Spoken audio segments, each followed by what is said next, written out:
Au nom d'Allah, le tout miséricordieux, le très miséricordieux. Alif Lam Mim. Voici les versets du livre plein de sagesse. C'est un guide et une miséricorde aux bienfaisants, qui accomplissent la salate, acquittent le zakat, et qui croient avec certitude en l'au-delà. Ceux-là sont sur le chemin droit de leur Seigneur, et ce sont eux les bienheureux. Et parmi les hommes, il est quelqu'un qui, dénué de science, achète de plaisants discours pour égarer hors du chemin d'Allah et pour le prendre en raillerie. Ceux-là subiront un châtiment avilissant. Et quand on lui récite nos versets, il tourne le dos avec orgueil, comme s'il ne les avait point entendus, comme s'il y avait un poids dans ses oreilles.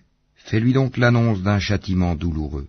Ceux qui croient et accomplissent les bonnes œuvres auront des jardins des délices. Pour y demeurer éternellement, c'est en vérité une promesse d'Allah, c'est lui le puissant, le sage. Il a créé les cieux sans piliers que vous puissiez voir, et il a enfoncé des montagnes fermes dans la terre, pour l'empêcher de basculer avec vous. Et il y a propagé des animaux de toute espèce, et du ciel, nous avons fait descendre une eau, avec laquelle nous avons fait pousser des plantes productives, par couple de toute espèce. Voilà la création d'Allah, montrez-moi donc ceux qu'ont créé, ceux qui sont en dehors de lui, mais les injustes sont dans un égarement évident. Nous avons effectivement donné à Luqman la sagesse, sois reconnaissant à Allah, car quiconque est reconnaissant n'est reconnaissant que pour soi-même, quant à celui qui est ingrat, en vérité, Allah se dispense de tout, et il est digne de louange. Et lorsque Luqman dit à son fils tout en l'exhortant, « Ô mon fils, ne donne pas d'associé à Allah, car l'association à Allah est vraiment une injustice énorme. Nous avons commandé à l'homme la bienfaisance envers ses pères et mères.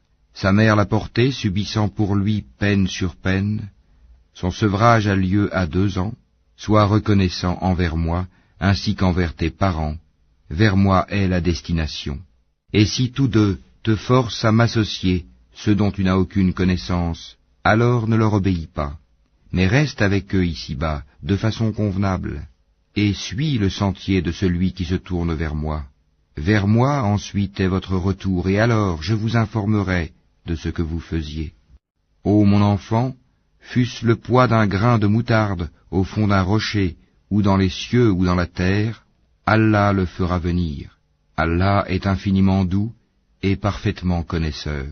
Ô mon enfant, accomplis la salate, commande le convenable, interdis le blâmable, et endure ce qui t'arrive avec patience. Telle est la résolution à prendre dans toute entreprise. Et ne détourne pas ton visage des hommes, et ne foule pas la terre avec arrogance, car Allah n'aime pas le présomptueux plein de glorioles. Sois modeste dans ta démarche, et baisse ta voix, car la plus détestée des voix, c'est bien la voix des ânes. Ne voyez-vous pas qu'Allah vous a assujetti ce qui est dans les cieux et sur la terre, et il vous a comblé de ses bienfaits apparents et cachés, et parmi les gens il y en a qui disputent à propos d'Allah sans science, ni guidée, ni livre éclairant, et quand on leur dit « Suivez ce qu'Allah a fait descendre », ils disent « Nous suivons plutôt ce sur quoi nous avons trouvé nos ancêtres ». Est-ce donc même si le diable les appelait au châtiment de la fournaise? Et quiconque soumet son être à Allah, tout en étant bienfaisant, s'accroche réellement à l'anse la plus ferme. La fin de toute chose appartient à Allah. Celui qui a mécru, que sa mécréance ne t'afflige pas. Vers nous sera leur retour, et nous les informerons de ce qu'ils faisaient. Allah connaît bien le contenu des poitrines. Nous leur donnons de la jouissance pour peu de temps, ensuite nous les forcerons vers un dur châtiment.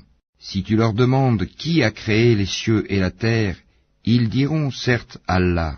Dis, louange à Allah, mais la plupart d'entre eux ne savent pas. À Allah appartient tout ce qui est dans les cieux et en terre.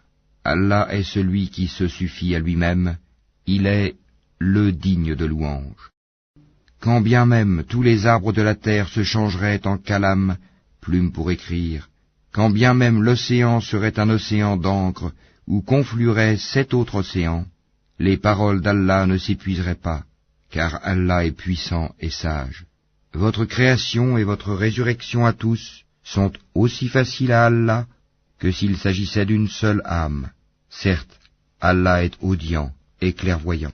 N'as-tu pas vu qu'Allah fait pénétrer la nuit dans le jour, et qu'il fait pénétrer le jour dans la nuit, et qu'il a assujetti le soleil et la lune, chacun poursuivant sa course jusqu'à un terme fixé?